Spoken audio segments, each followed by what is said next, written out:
Right, everybody, hello. I think we're ready to kick off. So first of all, thank you all for being here. It's great to see so many faces and at our event today.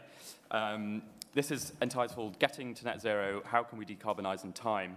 And I'm sure we kind of all agree that few policy areas command quite as much attention from the government nowadays as climate change or stopping climate change.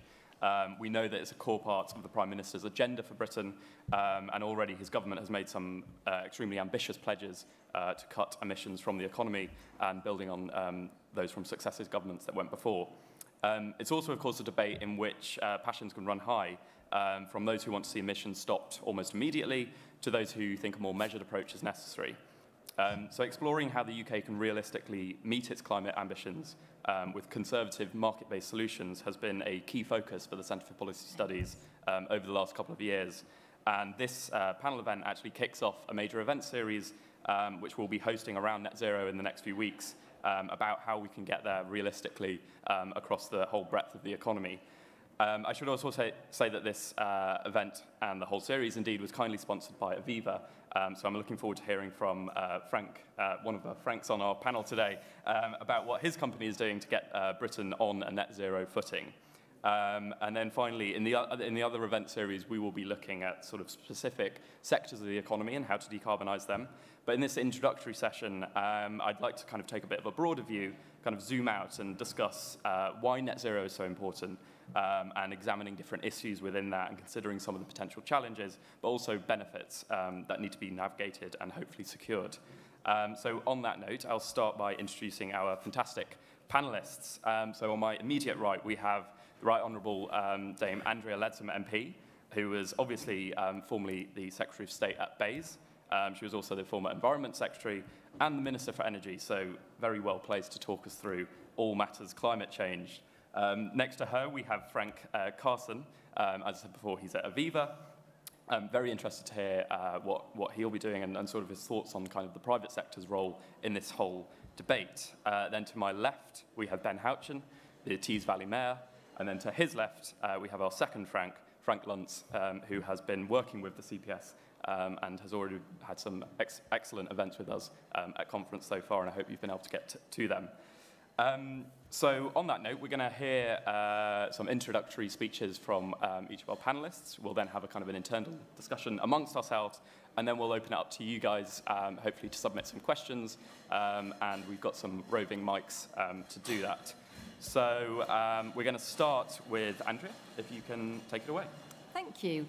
So in my view, there is no downside to decarbonisation and so much upside that surely everybody must find it in their heart to support decarbonisation. Because if you believe that it's all about saving the world, saving the planet, saving it for the next generation, then of course you want us to immediately stop carbon emissions and go and live in a yurt.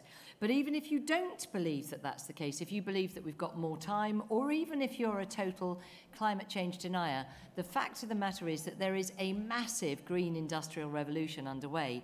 So for people who are a bit sceptical still, they do still exist, they can actually see the huge opportunities for jobs and growth in this country.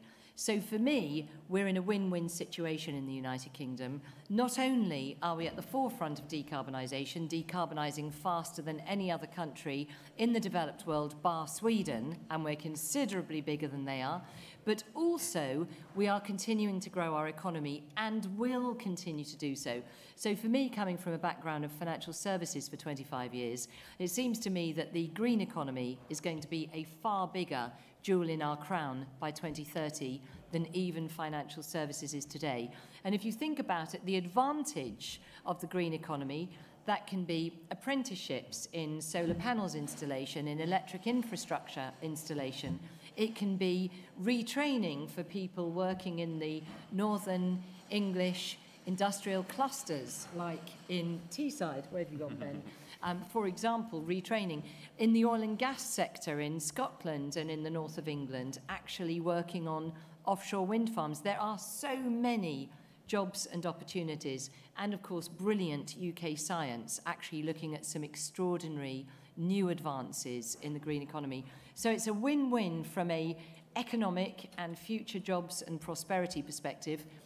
It's also a win from a future trade perspective, because the UK, as the host of COP26, are going to be in an incredibly strong position, not just to use our diplomacy and our good trade contacts with other countries around the world, but also to export to them our know-how and actually make money out of their decarbonisation too. And then, of course, all of us, I know, in this room are absolutely clear that fulfilling on the promise of the Paris Climate Change Accord is absolutely vital from a saving the planet and protecting the next generation point of view. But for me, first and foremost, the big selling point is this is where we will make our fortune in the years to come. Thank you. Thank you. No, so many different threads to pull on there in our discussion later. Frank, I'll now turn to you, if that's okay. Thank you. Well, first of all, I should say I'm really pleased that Aviva was able to sponsor this. I mean, this is the biggest issue that we have as a company. And I think, one of the things I'd like to say, I mean, business approach to climate change has completely transformed over the last 15 years. So it's now recognised by boards as a key strategic risk, and increasingly that businesses should have a role in helping fix it.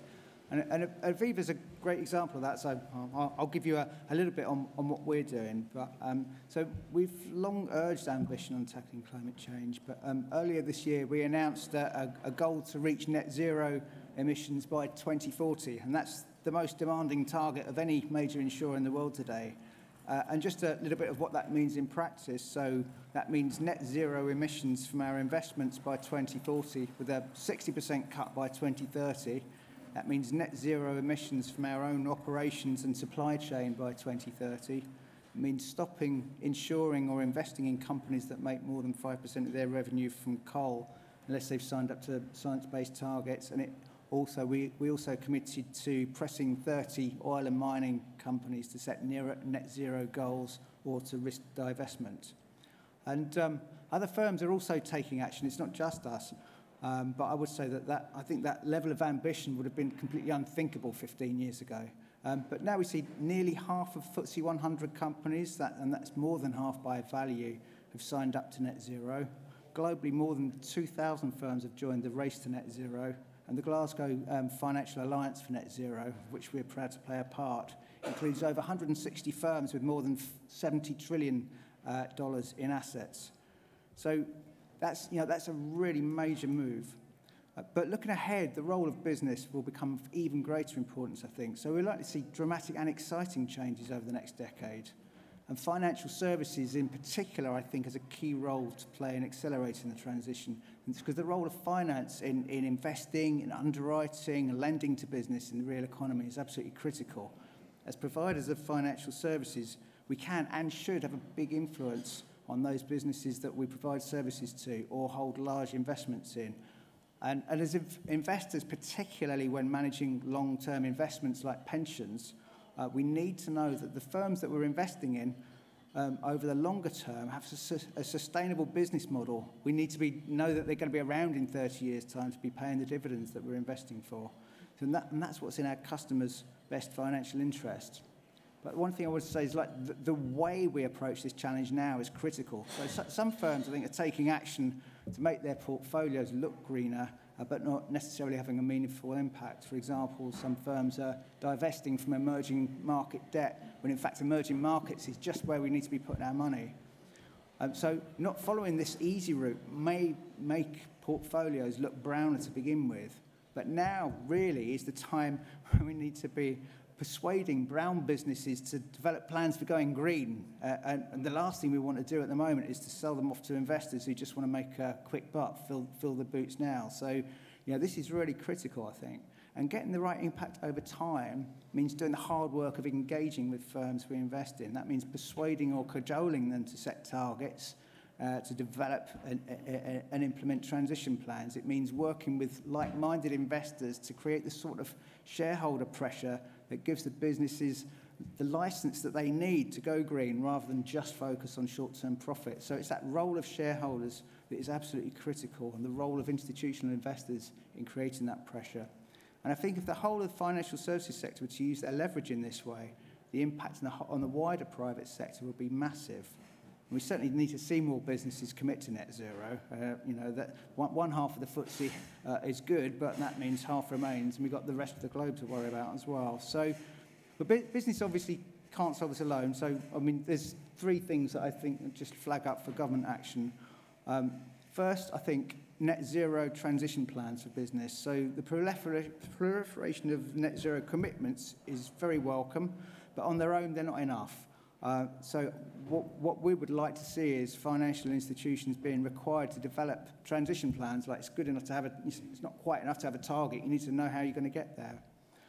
We're going to publish our own transition plan later this year. But this really is a huge opportunity for the UK to lead the way. And I know the government is actively looking into this. The second is net zero transition plans for the country. So, you know, the UK is the first country in the world to legislate a net zero commitment, and it's massively welcome. But just, yeah, what we need to know now is what does that transition plan look like, so that you know, with the roadmap, so that once the roadmaps are in place, investment will start to follow. And this is about partnership between government and the financial sector and the real economy. You know, once we've got those policy commitments and roadmaps, the finance sector moves capital, and the real economy, you know, companies shift their capex and their strategies. And then finally, just quickly, something about global financial institutions, because the UK carries a lot of weight in the strategies and the focus of institutions like the UN, the IMF, the World Bank, G7, and Financial Stability Board. But these institutions are not designed to tackle climate change. What we think is they should be working together to create a global finance transition strategy. And they should be providing a framework to help developing countries raise the finance they need to meet their Paris agreements. And the UK can and should use its influence to give those institutions the mandate they need. So in conclusion, you know, we're facing a climate crisis that needs to be tackled, but we mustn't be daunted. So the response to COVID with government and business working together shows that, you know, solutions can be found and can be deployed quickly and effectively. Thank you, Frank. And now moving quickly on to my left, Ben. I'm going to come at this from a slightly different angle. I think if we want to achieve net zero and we want to do it in a timely fashion that is sensible and doesn't destroy jobs and make sure that the economy is allowed to transition in a way that is going to be successful for the future, we've got to take people along with us. Ultimately, none of this is going to happen unless individuals and people in local communities believe that net zero is going to benefit them.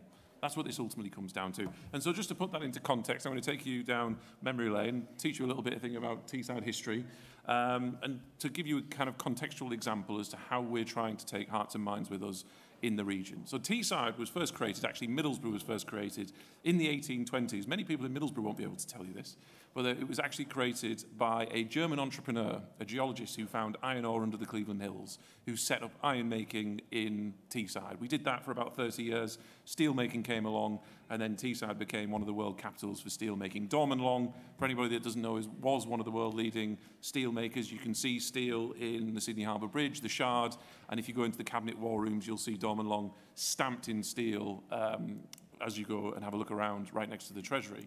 Now, we did that for 150 years. That was a very carbon-intensive industry. It employed hundreds of thousands of people, and even as it came into terminal decline and unfortunately closed in 2015, the closure in 2015 cost 3,500 jobs. So when we talk about transition and doing it in timely fashion, we've got to keep in mind that Teesside actually over the last 6 years has done very well in cutting its carbon emissions in half, but it's quite easy to do so when you put 3,500 people out of work. You destroy families, communities, and then they wonder why they should be buying into this big, quite abstract idea of net zero.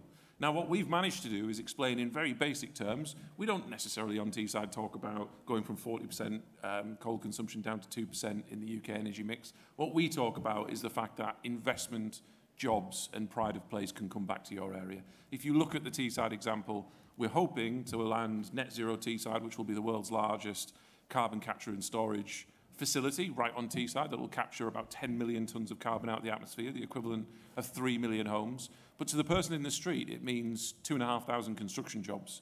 It means hundreds of permanent jobs. It means that once you build a carbon capture and storage facility, you're able to produce blue and green hydrogen. Blue hydrogen is part of the transition to green.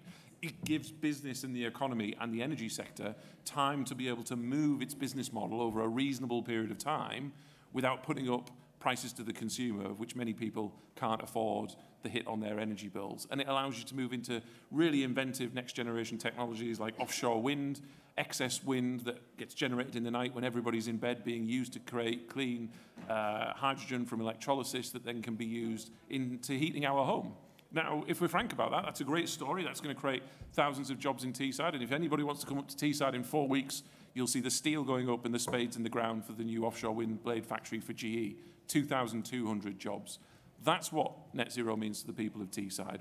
But that is just one of the stories. We're able to do that in a very small cluster, but we've got to be careful that we don't move too quickly. I believe in net zero. I think decarbonising our economy is important. We know what the science says, but actually there's a huge business opportunity for the UK. One, for job creation, pride of place in local communities like Teesside, red wall areas that built the first industrial revolution and will power the green industrial revolution. But also, if we look at certain new technologies, in particular like hydrogen, again, I am a fully signed up member to the hydrogen economy, it's pointless us trying to compete with China when it comes to battery technology. They already acquire 75+% of the supply chain. Nissan, fantastic that they've announced a new battery assembly plant in Sunderland, but all of the supply chain is based in the Far East. Are we going to outcompete China on battery technology in the way that they regulate and produce their products? Probably not. But can we get a lead on things like offshore wind, which we're doing so far, and on hydrogen, where we can develop those high-skilled quality jobs and then export that knowledge and IP that we've generated in other industries across the world for a long, long time? So there are huge job opportunities. There are huge opportunities for the UK to take its place on the world stage in this agenda that is clearly bigger than just the UK. But again, and I'm sure we'll get onto this in the detail of the conversation, we've got to be extremely careful that we don't move too quickly. You move too quickly, you cost jobs, you don't take people along with you, and ultimately this whole policy agenda will fall flat. And I think there's a lot more that government could be doing to make sure that that transition is just, creates jobs, and takes communities along with us. Thank you, Ben. A lot to unpack there later. So I'll now turn to our second Frank of the day. Frank. So this is the first time in this conference that I'm not speaking to you from your perspective, from the UK voters' perspective, but from the perspective of the United States. And I need to make an acknowledgement here, which I usually do not do. If you go back 20 years, you'll find that I was very active in changing the language from global warming to climate change, and that I've taken a different point of view over the last 12 years. The media doesn't recognize this because they're lazy or they don't want to acknowledge it. But back in 2000, 2001, when I was working for the Republicans, I felt the science had not been settled. And over the succeeding years, over only a few years, I changed my mind. And I realized that it was. And I've been on this journey since 2009, 12 years now. And the U.S. is not nearly where the UK is. The Conservatives in the UK are the most climate sensitive of any party on the right that I know of in Europe or the Americas, and that you all are actually more supportive of environmental issues than Labour is. And that's something that I'm not used to in the work that I do globally. So I want to give you a few pieces of data from the US because it might be helpful here in the UK. The first is that when you ask people who should be in charge, who should make the difference, they believe individuals and society should be doing it, not government and not the markets. They don't trust the markets to make the right decisions, and they don't trust government to make the efficient, effective decisions. So they want the individual and they want society.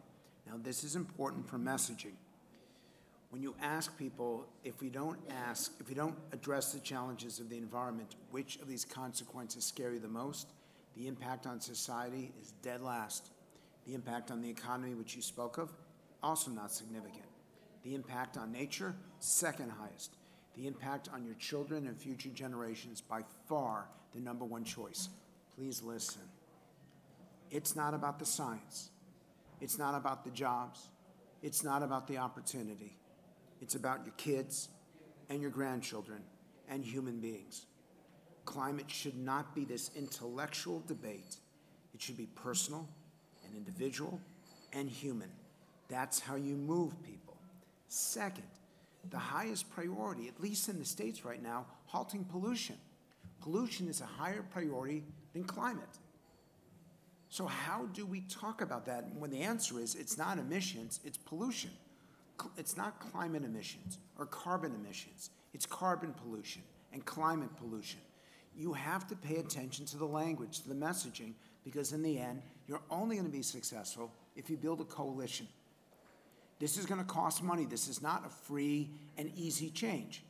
If we're going to be changing how we heat our homes or cool them, if we're going to be changing what we drive, if we're going to be challenging the mayors to support different policies, there is a cost, which means the messaging has to be perfect. Another example, what's the highest priority to you? Climate is number 2 at 41%, ensuring clean water number 1 at 48%. If you want people to make this decision, which is going to require personal sacrifice, you have to show them the consequences of inaction are greater than the cost of action. And I use that word consequences specifically because it is the most likely language to get people to pay attention. If I tell you the consequences of not taking notes is X, you're much more likely to take notes because you personalize consequences and you assume it's going to be a negative. We need to talk about that. Another example, because I keep hearing green, green, green. Stop with the green. We all know that you understand colors. It doesn't matter. Green, 11%. Sustainability, 32%. Cleaner, safer, healthier, 57%. The question was, of all the terms and concepts you've heard to promote a better environment and climate, which is most favorable to you? Sustainability is the status quo. Green is simply descriptive. Cleaner, safer, healthier is changing the focus to improvement. Sustainability is the way things are 100 years from now. Cleaner, safer, healthier means it's going to be better 100 years from now. So I don't know how to present it to be respectful and to be humble, but the language that's being used so often by the community who is promoting this, and they're doing the correct thing, their language is actually hurting their argument. Last one. We wanted to know which should be the highest priority: reducing carbon emissions, reducing greenhouse gas emissions, reducing climate emissions. Which do you think came in first? Carbon emissions, greenhouse gas emissions, climate emissions. Who thinks carbon emissions came in first? Raise your hands. Who think greenhouse gas emissions came in first? Raise your hands. Who thinks climate emissions came in first? Climate emissions came in dead last at 20%. Greenhouse gas emissions, 36%, reducing carbon emissions, 44%. The highest priority right now is for us to establish a new lexicon that is as effective as we know the policies will be in making these changes. And that's why I sit here right now, and we'll talk about that later. Thank you, thank you. I'm going to actually pick up on what you've just said and maybe potentially contrast it to what Ben said, and do correct me if I'm putting words in mouths here, but so you seem to suggest, Frank, that maybe talking about the economy and jobs isn't that important, or maybe as important as other things to talk about. Ben, you sort of seem to say that jobs is critical to talk about. So I don't think the two things are incompatible, actually. I think when I speak and I use that language, it's because people aren't just talking about jobs and the economy for themselves. They're talking about a better future for future generations. And I say that from a very Teesside context. This is an area of relatively high deprivation, relatively high poverty, complex social issues. And what they're looking at is they see this new technology being a future, not just for themselves, but for future generations. And if you can layer on top of the fact that you're part of a global struggle to tackle the climate crisis, actually, I don't necessarily think that the two about the economy and jobs is potentially separate from future generations as well. Can I show this? So this, I know it's hard to see for those of you in the back, but this is the visual. This is the #1 visual that we've been testing, dozens and dozens of them. If you can't see it, it's two hands that are holding a glass world, and inside the world is clearly a green and pleasant vegetation. The idea of holding the world like this means you're protecting it, putting it in the hands. This is what a nurse does when they're trying to comfort a patient. And that idea of respecting, and that's a very powerful word, not just valuing the environment, but respecting it, is a way to demonstrate a long-term commitment to making the necessary changes. So my challenge for the politicians here is that the same art and creativity that you put into your words, you also have to put into your visuals, because visuals and all of this matter. Last point. What freaks people out, normally I tell people to focus on the positive. On the language, you focus on the positive, the benefits of climate, which we all did here. But the visuals are the negative. And that means you show the floods, you show the fires, you show the devastation. You speak positively, you show the consequences, the negative. And that's the perfect combination to get people to want to act on this issue. Thank you. I'm gonna pivot down to this end of the table and pick up on something, Andrew, you were obviously mentioning there's so many different justifications seemingly for tackling climate change and different arguments that resonate with different people. Do you sort of find yourself tailoring, what you're saying, and how have your sort of own arguments kind of adapted in over the years? I mean, I think you were Energy Minister in 2016, and the landscape just changed massively since then. Yeah, so actually I think what Frank was just saying is really interesting. I mean, what I would say, Frank talked to me about, if you're wanting to cut people's pensions, if you say, I want to cut your pension, then they're going to say, no, damn well not. Whereas if you say, I don't want your grandchildren to have to pay your pension, so can I cut your pension? They'll say, yes, cut my pension. So I completely agree. It's all about the messaging. And like Ben, I think those things aren't incompatible. I think where climate change is concerned, the challenge we have, I think, as a world, is that there is a cadre of people who say, well, it's not real. There is still a group of people who say, not real, it's a nonsense. And as you've said, Frank, in the States, a lot of those people are there. And actually, the UK Conservative Party and all other parties in the UK, one of our strengths in the UK is we have cross-party agreement about the importance of tackling global climate change. So bully for us. But the reality is we know that there are a significant minority of people who simply don't buy it at all. So going back again to the importance of language, the point I was trying to make is actually, even if you say climate change is not real, you can still make the case for this extraordinary industrial revolution that we are already at the start of. So it isn't just about protecting the world we live in, vital as it is, but it is also a really positive story about opportunities for your children and grandchildren and the way in which the UK will make our living in the years ahead as we leave the European Union as a sort of limited group of nations and embrace the whole world as a much bigger opportunity for growth, exports, jobs, travel, and decarbonisation. So I think language is very important.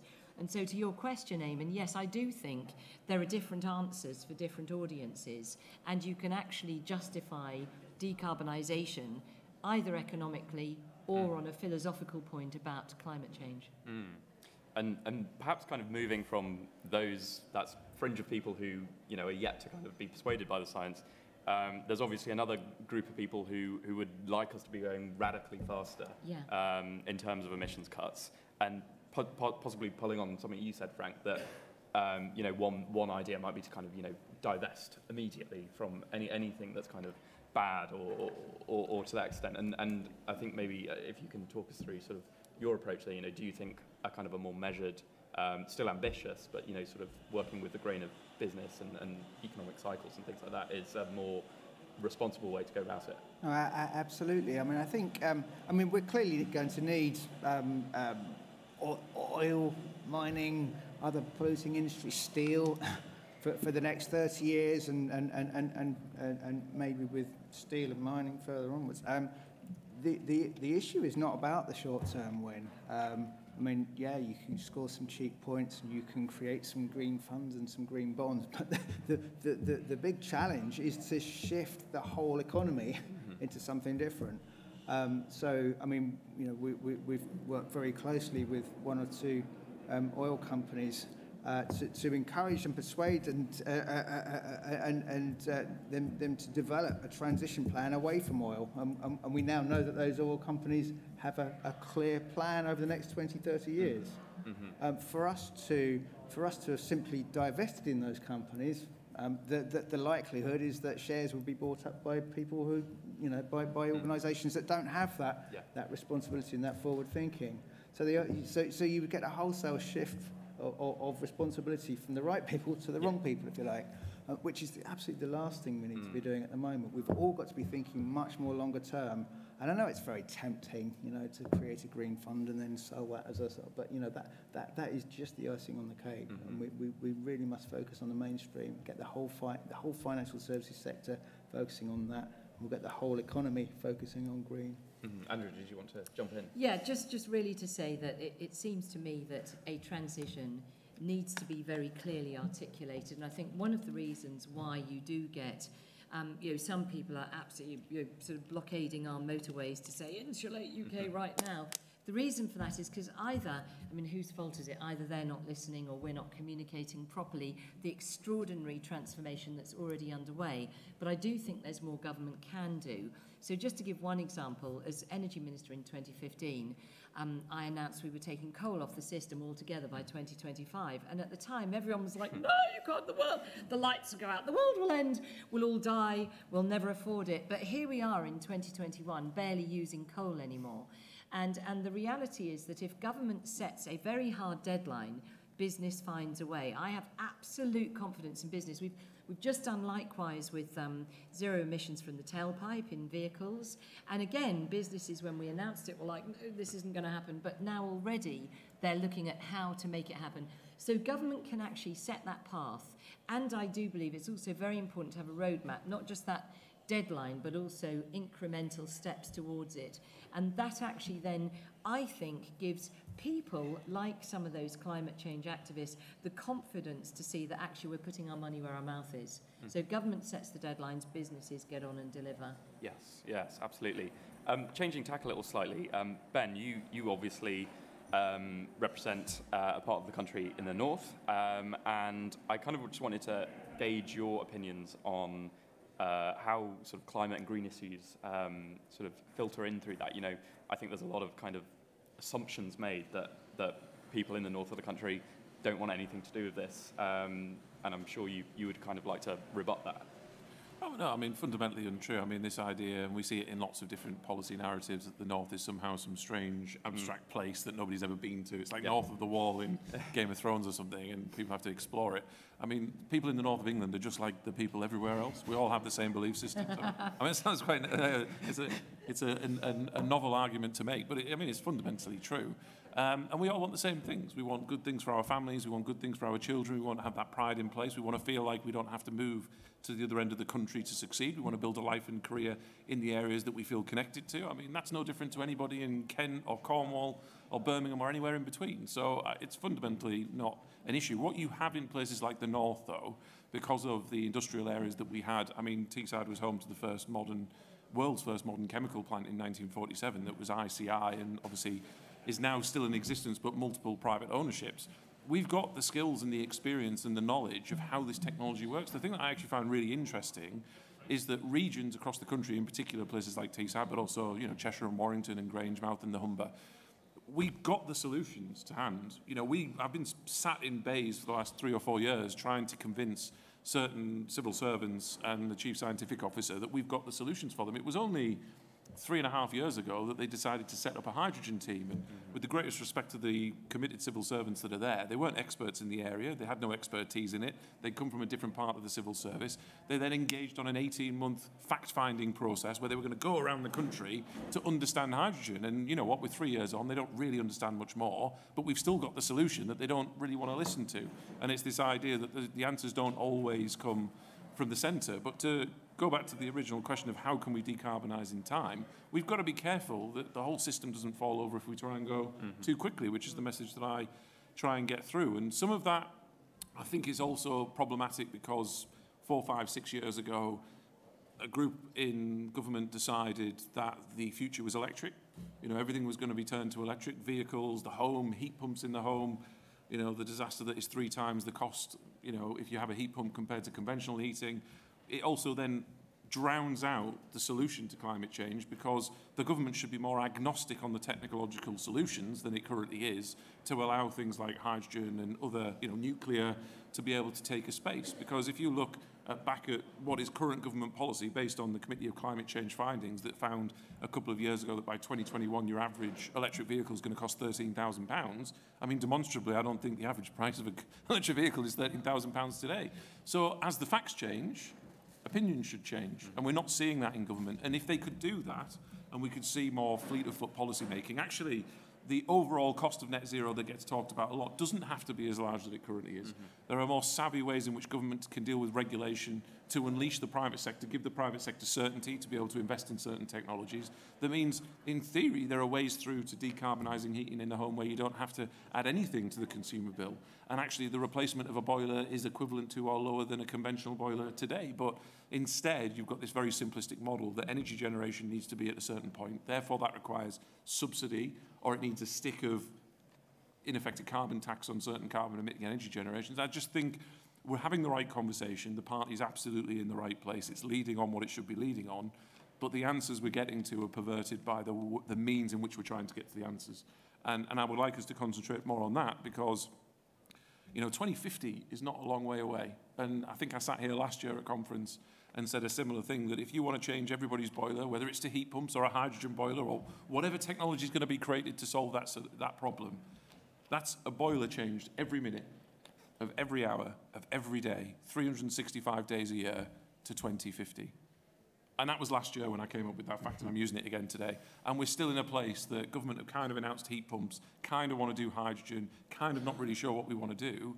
And 2050 is running out. So when we start talking about 2035, 2030, the technology in some instances doesn't exist. It's not mature enough not to completely cripple families who are on low incomes. And we've got to have a more grown-up conversation. Completely agree with Frank. I mean, absolutely agree with the narrative stuff. Can't dissuade that. But when you get to the policy making, we've also got to be a bit more grown up, because if we can persuade people all day long of the answers, and we can come up with the narrative, and I agree with everything that Frank said, but if in 5 years' time 300,000 people are out of work, you know, we're back to 3-day weeks because energy generation has disappeared because we haven't gone down hydrogen or nuclear or whatever it might be, then that narrative is quickly going to change, and public perception and public priorities are going to change. So we've got to be grown up about it, rather than just saying who can give the most extreme timeline to get to net zero, when actually the facts and the evidence on the ground don't necessarily meet a 2030 or a 2035-year deadline.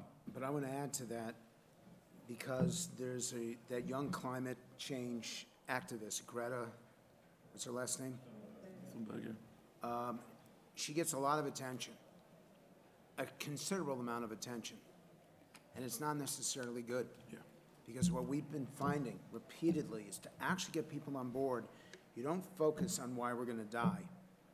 You focus on how we're going to live, and why we're going to live better. So I respect her very much, and she is a visionary. But I say to you all that she may not be, you know, you have to be so careful about this, because I don't want to get canceled. I don't want to do a panel to 50 people at the conservative conference and then find out 48 hours later that I've been canceled. But instead of focusing on why we're going to die, focus on why and how we're going to live. Yep. That's how you're going to bring people along on climate. Thank you, Frank, and thank you, Ben, for your remarks earlier.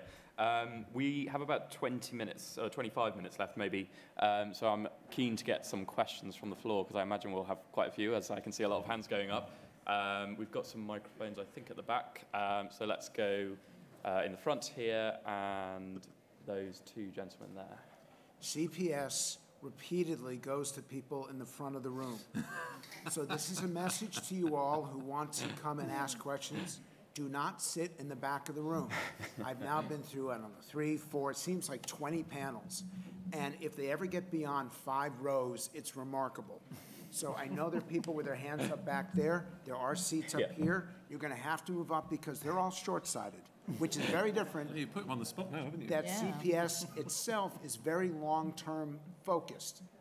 Just they're short-sighted when it comes to giving questions. We can't all be perfect, Frank. So yes, let's go here first. It also helps if the chair knows you. But thank you very much. Jim Clark from Zurich Insurance, we commend very much what Aviva's been doing in this space and been released a few climate reports ourselves, one of which was to advocate for a global carbon tax. Now, something that would have a huge impact, but potentially a huge impact on particularly low-income families. Now, Frank, you managed to reframe the death tax, the inheritance tax, death tax in the US. How would you sell a carbon tax? Very good. And I don't know who's got the mic. Yes, sir. Does it just work? Oh, it just works. That's wonderful. Thank you very much. It was most interesting hearing what you said, and particularly Andrea's discussion about the opportunities for development, great opportunities.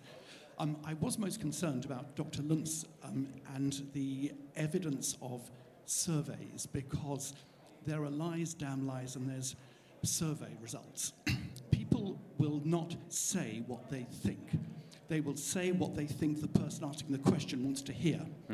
And very often, when we frame, which is why the polls are so wrong, when we frame a question, we very often frame it in such a way that we will get the answer that we want, and the person being asked also will do that. So I have doubts about a lot of that. But mainly, I think the big issue is that people have to feel that they're going to benefit, but they don't necessarily want to benefit in a global sense without feeling they're benefiting individually. I believe, you will correct me, but the carbon emissions of the UK constitute about 2% of global emissions. And ordinary people are worried that we're being led down a blind alley, that we are not going to benefit the world by what we do, because we're Sorry, sir, is the question? Yes. Are we being led down a blind alley? Okay, thank you. Can we rely on those? And can we have the... Sorry, we're very short on time, so can we please keep them short?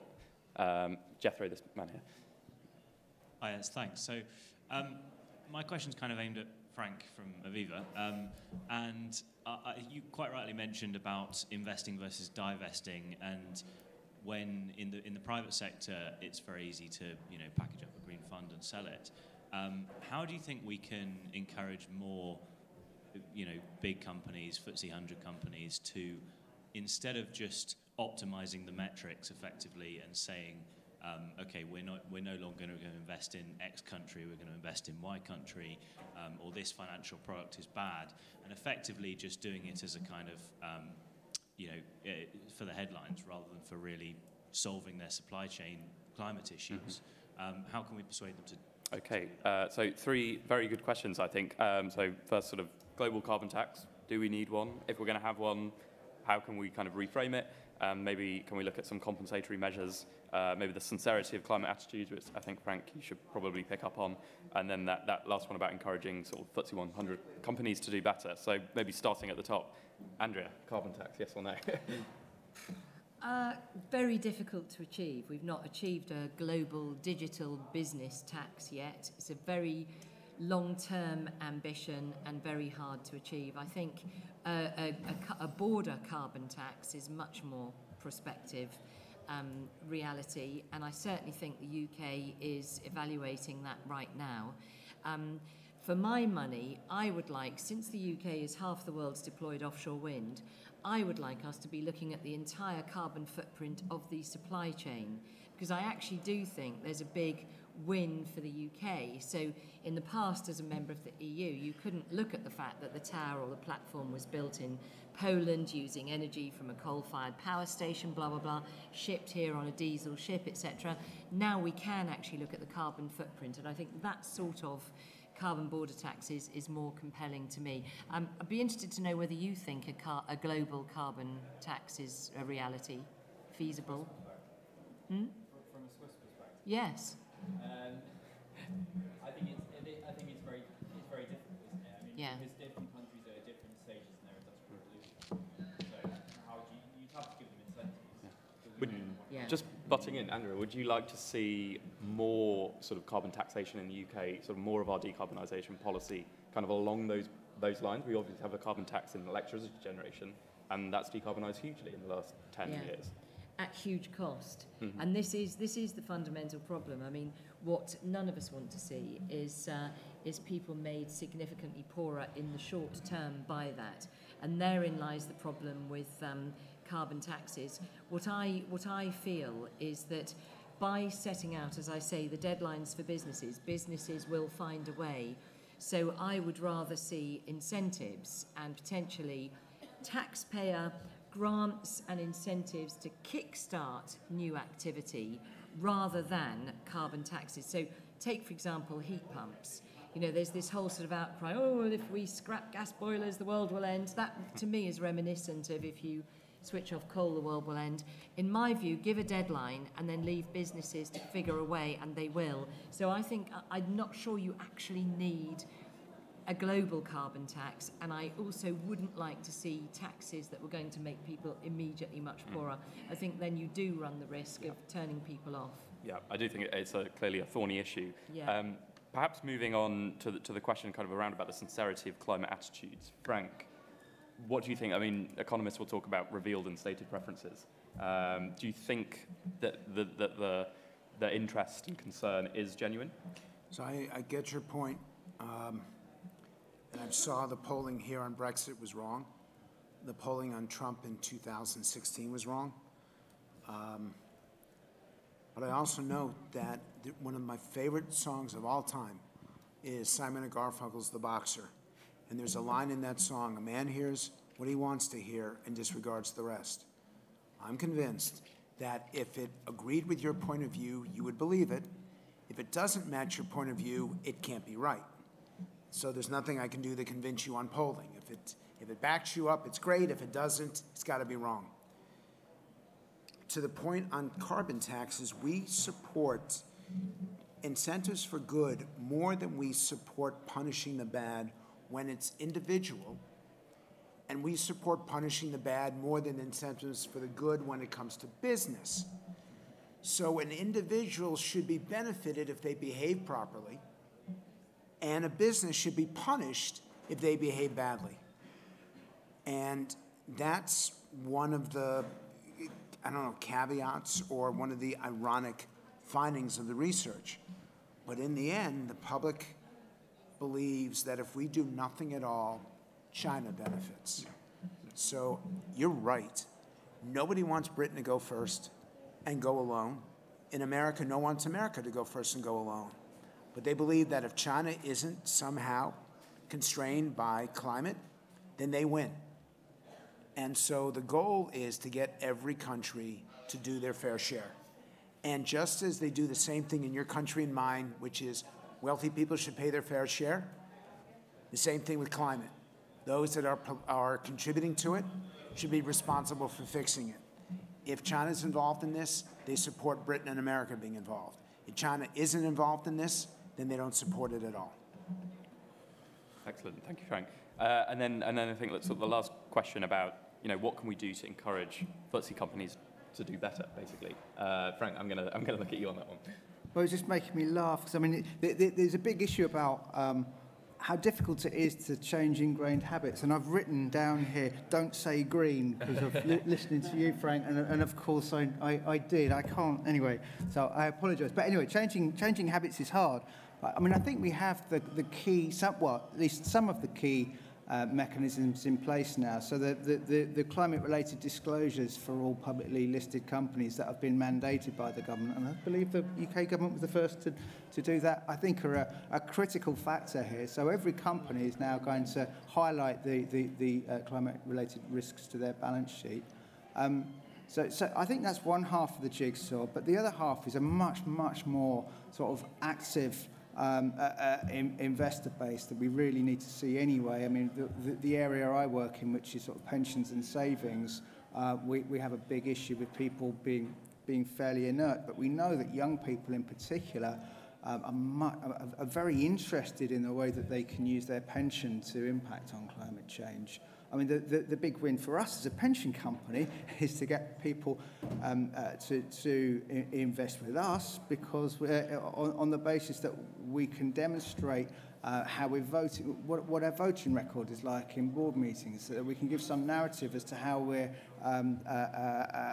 the conversations or the negotiations that we're having behind the scenes with companies that we're investing in, so that people can get much more of a sense of ownership their money and what their money is doing for them and for the priorities that they see. So if you put those, we've got the climate-related disclosures is already on that, is on the statute book.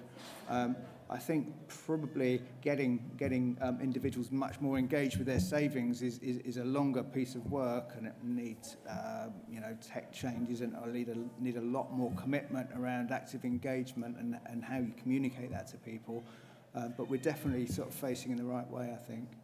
I think, fundamentally on that, though, as well, is you see a lot of infrastructure funds, lots of big VCs, lots of big funding houses wanting to put money in, and every time a green bond goes up, it disappears. It's probably like pre-assigned or whatever the formal language should be.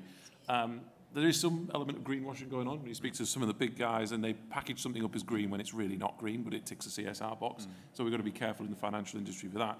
The biggest obstacle you actually see is having enough fundable projects. The money's there, the markets want to do it. The technology, to some extent, as Frank kind of says, still needs to be developed, especially on a large scale, especially on the energy generation end, to do something.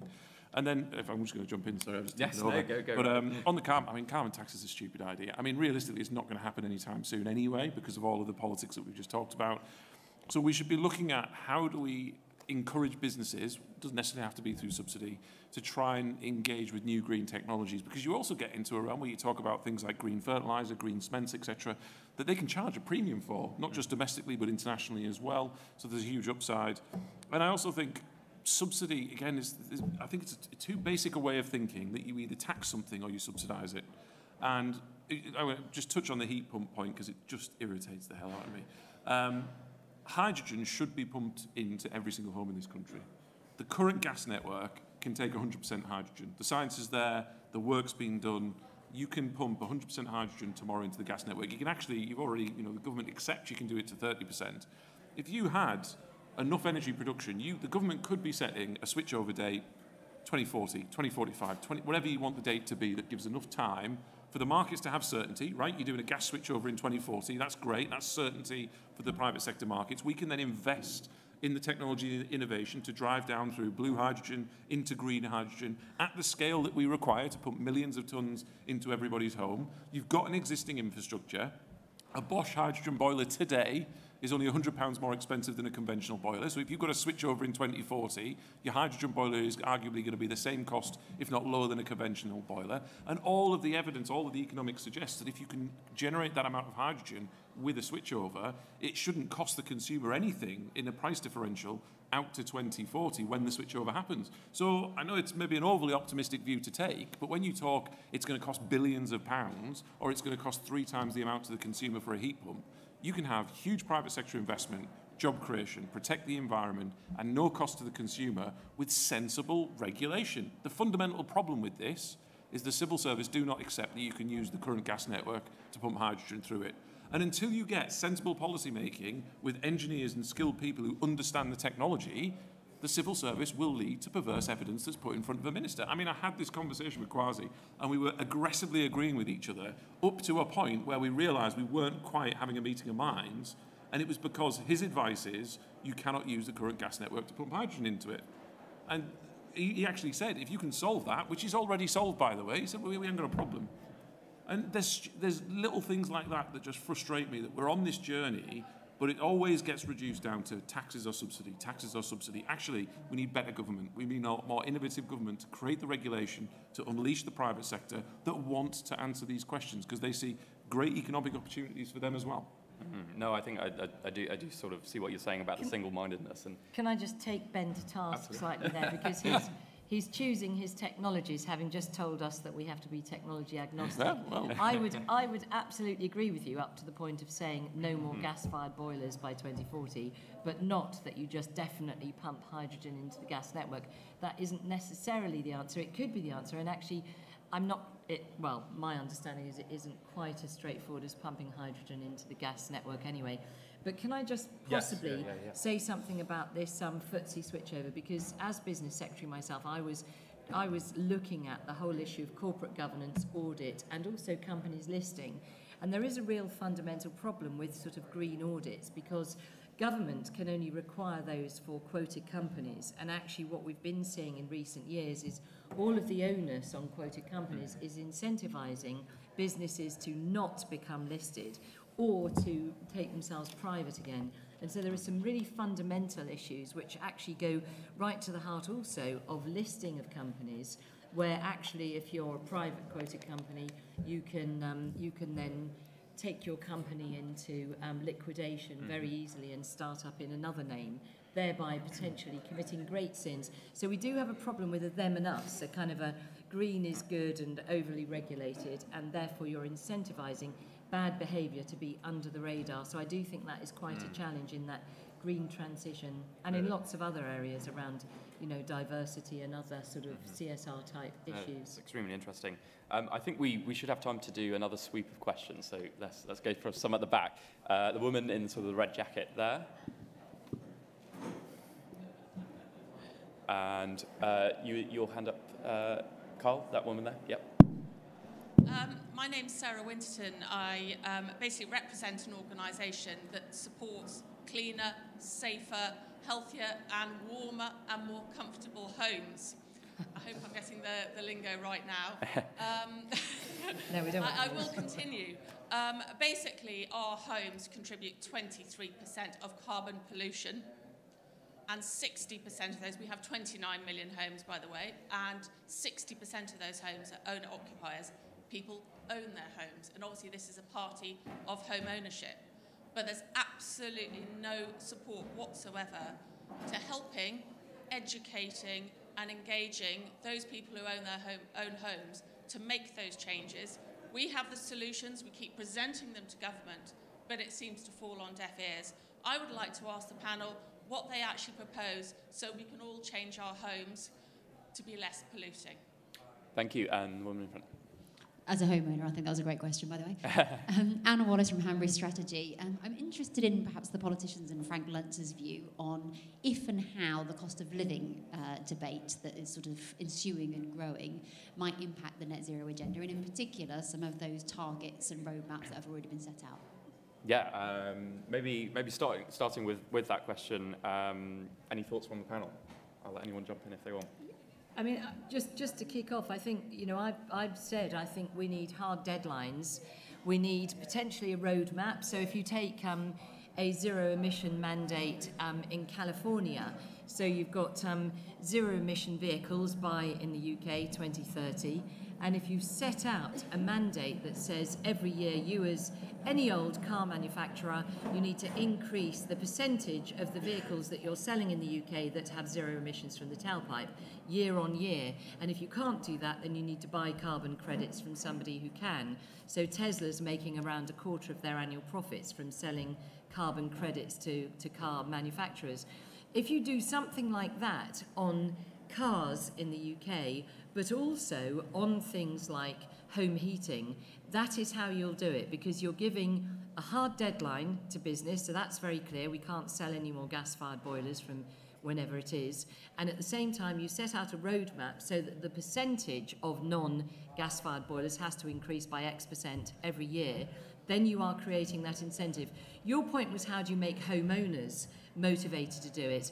And the reality is, again, about that good communication about the prospects for our economy. So to those who absolutely feel the impact of climate change, they will already be incentivized and motivated if all things being equal, and they may even pay a certain premium if they can afford it.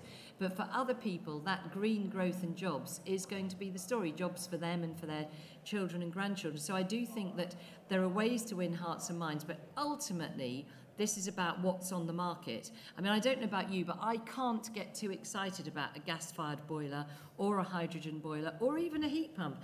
I don't get excited about those things. So what I'm interested in is a nice, warm, comfortable home that isn't too expensive. And that's ultimately what businesses need to deliver.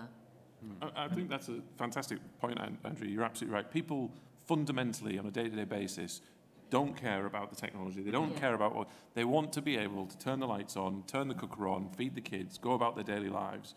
And that's why when you look at the technology, it's a bit like the smart meter argument, isn't it? I mean, they're free. People, people are wanting to come and install them in people's houses to make it easier and make it more energy efficient, but they can't get the take-up. because there is this inbuilt bias that people who actively have to do something, it just feels a bit inconvenient, somebody else will sort it out. And that's a big barrier to it, which is why I think if you can have things like switchovers where technologies naturally come to an end, and like, you know, like it's a bit like the HD-ready TV. We all bought a HD-ready TV before HD was even a thing. And then all of a sudden, a couple of years later, HD channels appeared, and you just turned on the telly and it happened. And I think businesses have to be smart to try and lower that barrier for change, because that's the thing that people buy into. People just buy into convenience. It's no different. It's how we live our lives. So there's a challenge to business to be able to facilitate that switchover in a really convenient, easy-to-do way for the consumer. Thank you.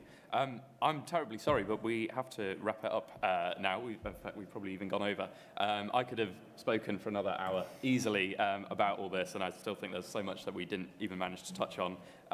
That's why it's a great thing that we are actually doing an event series, as I said, with Aviva, so hopefully we can pull on some of those threads in the weeks to come. Thank you, everybody, for attending today. Thank you to the speakers. Thank you to Aviva, of course. Do please follow the CPS on social media. You can do that at CPS Think Tank. You can follow me if you really want to. Please stick around for our other events that we're still yet to do at conference. We've got Liz Truss later this evening and a load of other good ones tomorrow. And yes, thank you. Thank you, everybody, for coming, and thank you for coming.